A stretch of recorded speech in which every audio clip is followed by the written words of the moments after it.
এমনভাবে বেঁচে থাকা যে আমাদের উপর আমাদের রব আল্লাহ পাক সন্তুষ্ট থাকবেন। আল্লাহ পাক সন্তুষ্ট থাকেন বান্দা যদি গুনাহমুক্ত থাকে।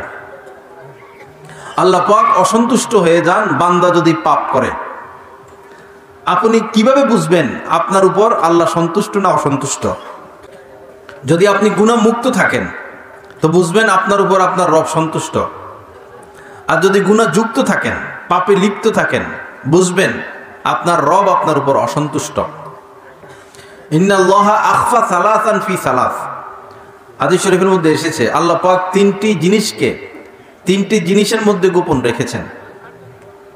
আখফা রিজাহু ফি তাআতিহি, তার সন্তুষ্টিকে গোপন রেখেছেন তার আনুগত্যের মধ্যে। ও আখফা সাখাতাহু ফি মাসিয়াতিহি, আর তার অসন্তুষ্টি রাগ ক্রোধকে গোপন রেখেছেন নাফরমানির মধ্যে।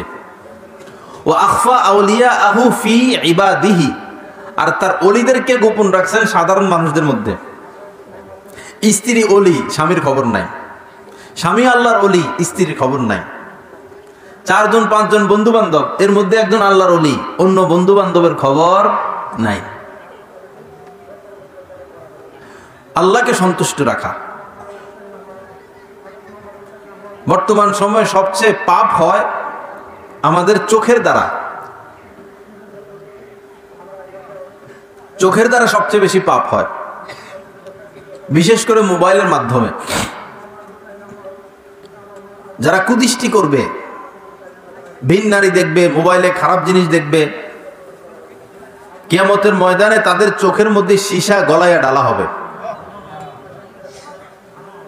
যারা মোবাইলে টেলিভিশনে খারাপ জিনিস দেখবে, রাস্তাঘাটে ভিন নারীদেরকে দেখবে, চাচতো বোনকে দেখবে, মামতো বোনকে দেখবে, ভাবির সাথে পর্দা করবে না, চাচি মামির সাথে পর্দা করবে না, এই 2 চোখে কিয়ামতের দিন সীসা গলায় ঢালা হবে।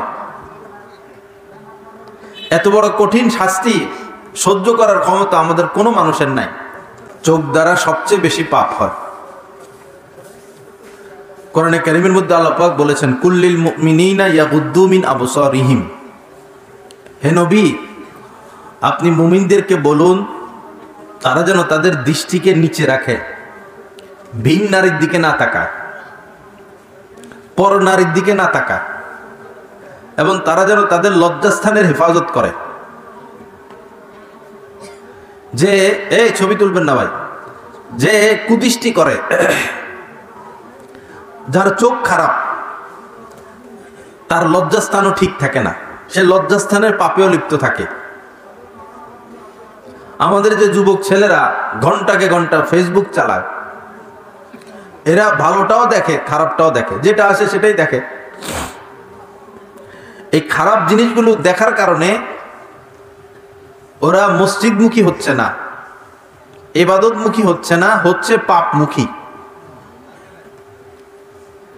যেই ছেলেই মোবাইলের পাপে লিপ্ত থাকবে, সেই ছেলেই গোপন পাপেও লিপ্ত থাকবে। বর্তমানে হাজার হাজার যুবক, লক্ষ লক্ষ যুবক কাপুরুষ, বিবাহ করতে অযোগ্য,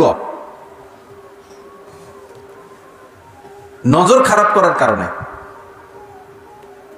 এজন্য আমার যুবক ভাইরা, আল্লাহর রাস্তায় মোবাইলের নষ্টামি থেকে নিজেকে বাঁচাও।